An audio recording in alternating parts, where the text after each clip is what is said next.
मेरे अजीज छोटे भाई कुलदीप कुंडू जी, सुनील बामल जी, मोनू जी, समस्त हमारे 24 वार्ड के नौजवान साथी, पिता तुल्य बुजुर्गों, नौजवान साथियों, मातृशक्ति, मैं आज आपके मध्य चुनाव के विषय में अकेला नहीं आया हूं। चुनाव तो बिल्कुल आने वाला पर्व है जिस पर आप अपनी मत से, अपने मन से, अपने दिल से कोई फैसला करते हैं और उस फैसले के आधार पर आपका नुमाइंदा चुना जाता है जो आपकी सेवा करे, जो आपकी सेवा करके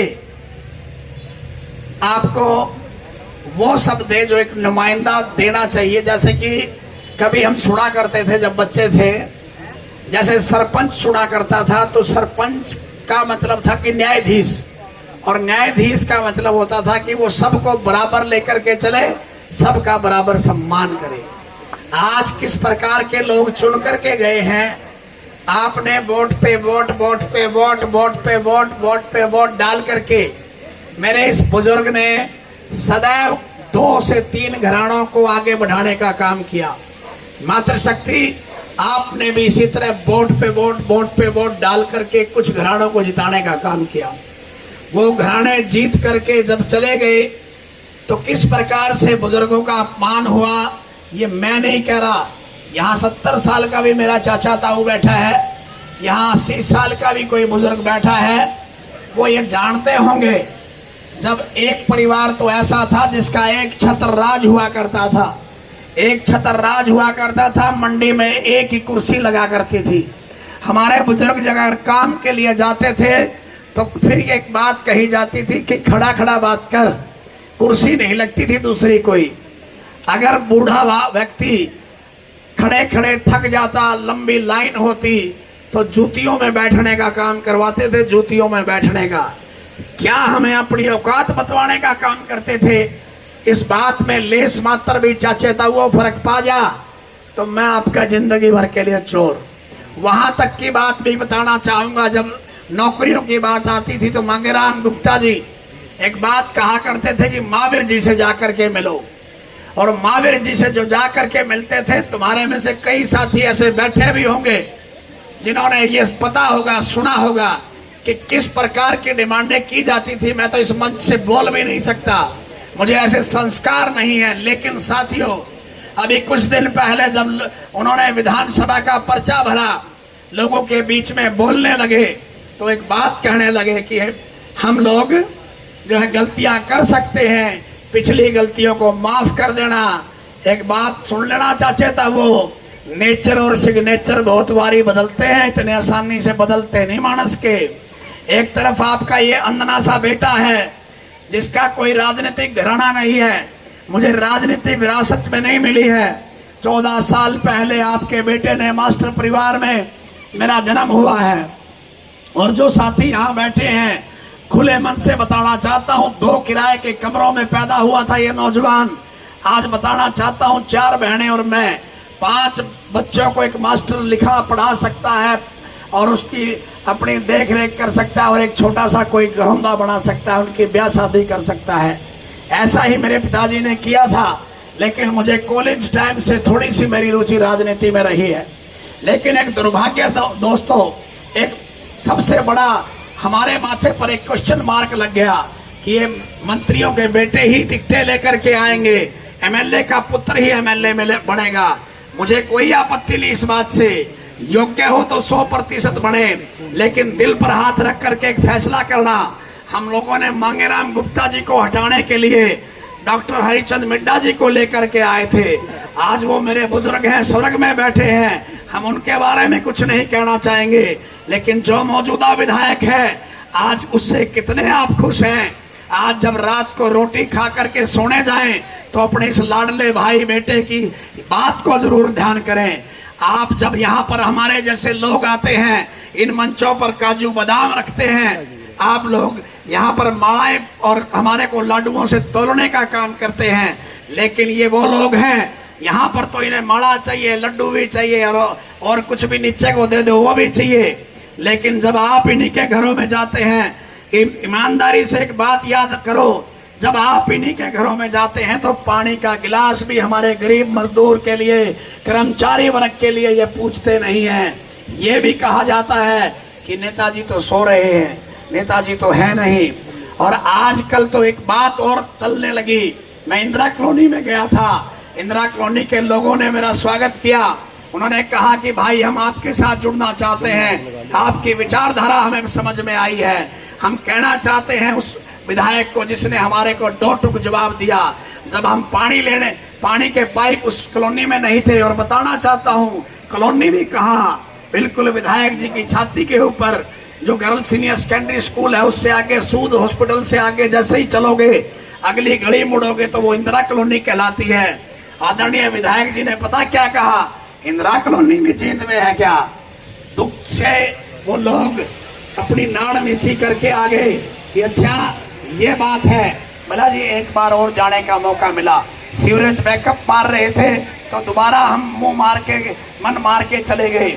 उस बार तो हद ही हो गई कि विधायक जी ने कह दिया कि क्या मैं गटर में उतर करके मैं साफ करूंगा। अरे अच्छे से तो किसी बुजुर्ग ने कहा है, पैर में चक्कर मुंह में शक्कर सिर पे बर्फ। आप इतना घमंड में चूर मत होइए। यही मजदूर किसान कमेरा आपको ऊपर बिठा सकता है कुर्सी पे, तो कुर्सी पर से नीचे उतारने में भी देर नहीं लगेगी। बुजुर्गों, नौजवान साथियों, एक बात कहना चाहता हूँ। आज मैं आप लोगों के मध्य आया हूँ। 14 साल के अरसे में अगर कोई बुजुर्ग मेरे घर गया हो, 14 साल के अरसे में अगर कोई माँ मेरे घर गई हो, 14 साल के अरसे में कोई नौजवान इस कॉलोनी से गया हो, मैं तो एक बात समझता हूँ कि भाई को कहाँ बिठा दूं और क्या सेवा कर दूं। क्योंकि साथियों हमें संस्कार मिले हैं, हमें वो संस्कार मिले हैं जिस जहाँ अतिथि देवो भव है। लेकिन बुजुर्गों, नौजवान साथियों, कल तो हद हो गई। वो हद क्या हुई पूछना चाहता हूँ। पढ़े लिखे वो पीछे चाचा ताऊ बैठे हैं, पूछना चाहता हूँ इस जवान से, कल 50 लाख गाड़ी में पकड़े गए। गाड़ी में चलाने वाला कौन था, गाड़ी के अंदर बैठा हुआ व्यक्ति कौन था, और पैसा कितना था, कितना फिर भी छुपा लिया गया, ये जींद की जनता पूछना चाहती है। और वो पैसा किस लिए जींद लाया जा रहा था? क्या आपको डर लग रहा है कि आप हारने जा रहे हैं? आप खरीद फरोख्त का मामला आप यहाँ चलाना चाहते हैं, फिर से लोगों के उसे लोकतंत्र के पर्व से खेलना चाहते हैं? क्या आप फिर से अपनी मनमानी इस जींद में करना चाहते हैं? साथियों, मैं आपसे पूछता हूँ, ये पैसा किसका था? हम सोचते होंगे ये पैसा विधायक जी का था। नहीं नहीं, ये पैसा खून पसीने की थारी गांडी कमाई थी। बताऊंगा, मैं पढ़ा लिखा नौजवान हूँ, मैं कोई बात झूठ कर बोल के नहीं जाऊंगा, जुमला नहीं बोलूंगा आपके बीच में। मैं बताना चाहता हूँ जो तुम पर बीत रही है, इन कॉलोनियों में जो हमने पुराने टाइम में आकर के अपना पेट काट करके छोटे छोटे प्लाट खरीदे थे, यहाँ मकान बनाए थे, अब इंतकाल कराने जाते हो तो कितने रुपए मांगते हैं पटवारी तुमसे? 90 हजार 80 हजार मांगते हैं कि नहीं मांगते हैं? मांगते हैं कि नहीं मांगते हैं? 80 90 हजार की रिश्वत मांगी जाती है। भाई मुझे ईमानदारी से बताना, अगर मुखिया ईमानदार हो तो क्या रिश्वत मांगी जा सकती है? ये पैसा कहाँ गया होगा? ये पैसा वही है जो आपके घरों से निकल करके रिश्वत के रूप में वहां गया होगा, और उसके बाद बंटवारे में इन लोगों के पास गया होगा। आकर के विधायक जी मंच पर बताएं, क्या ये आपका हैप्पी ड्राइवर नहीं था? क्या आपका काड़ू आहूजा जो आपकी सारी मैनेजमेंट थामता है, क्या वो नहीं था? चाचे ताऊ, आज भी तुम्हारी भावना अगर बदल गई है, इसको तुम हटाना चाहते हो, तो फिर भी पीछे ले दरवाजे से क्या करना चाहता है, क्या खेल करना चाहता है, आप समझ लीजिए। मैं तो इतना ही कहना चाहूंगा, इस नौजवान को ये मत मानना कि ये नेता है, ये आपके सुख दुख का साथी है। जो टीस से पैदा हुआ हो वही तकलीफ समझ सकता है। चांदी की चम्मच लेकर के ये लोग पैदा हुए हैं, लेकिन आपके भाई बेटे ने मेरे परिवार में जन्म लेने का काम किया है। मुझे पता है कि जब पानी भर जाता है तो डिब्बों से कैसे आप घर से पानी निकालते हैं। इस कॉलोनी के मोड़ पर जब गंदा सीवर का पानी बाहर आता है तो मैं यहाँ से कई बार निकला हूँ, हम लोगों ने कई वीडियोस भी बनवाई हैं। लेकिन आज खेल क्या चल रहा है, इस एक रोड को आज बढ़ा डालो, कल को उसी को तोड़ डालो। क्या चल रहा है? ये लोग क्या कर रहे हो आप लोग? फिर कहते हैं कि सीवरेज बंद पड़े थे, सीवरेज की कैपेसिटी कम थी। मैं बताना चाहता हूँ चाचे ताऊ, अगर आपने फैसला कर लिया हो तो फिर एक बात कह करके जा रहा है आपका बेटा, आपका भाई, हर बात से ऊपर उठ करके। ठीक है, कुछ लोग टिकट ले आए कि नहीं ले आए? मेहनत कौन करे? दरिया हम बिछाएं, पोस्टर हम लगाएं, रातों काम हम करें, रैली जलसे जुलूस कामयाब हम करें, सारे काम हम करें, और 4.5 साल इनके दरवाजे ऐसे बंद रहे, और फिर टिकट ला करके ये लोग जो है फिर से हमें ठगने का काम करें। इस बार मैं धन्यवाद करता हूँ मातृशक्ति आपका, धन्यवाद करता हूँ नौजवान आपका कि आपने मुझे इतना जो हौसला देने का काम किया। एक बात जरूर कह करके जाऊंगा, क्योंकि बरसाना गांव में इसी तरह का बहुत बड़ा प्रोग्राम, अभी जो है हम लेट हो गए ऑलरेडी, क्योंकि पीछे समय लग गया।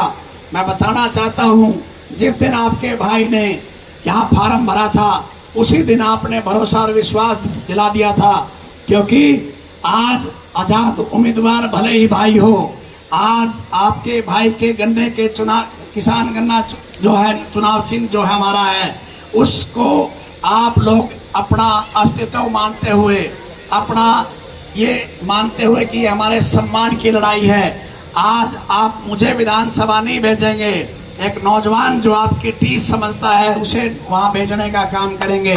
मैंने तो एक बात की और घोषणा कर दी है, ये करके दिखा दें। अगर 2 लाख, 3 लाख, 4 लाख, 5 लाख जितने भी तनख्वाह आपके लाडले को मिलेगी, आपका भाई बेटा 1 रुपया भी उसमें से अपनी रसोई पे खर्च नहीं करेगा।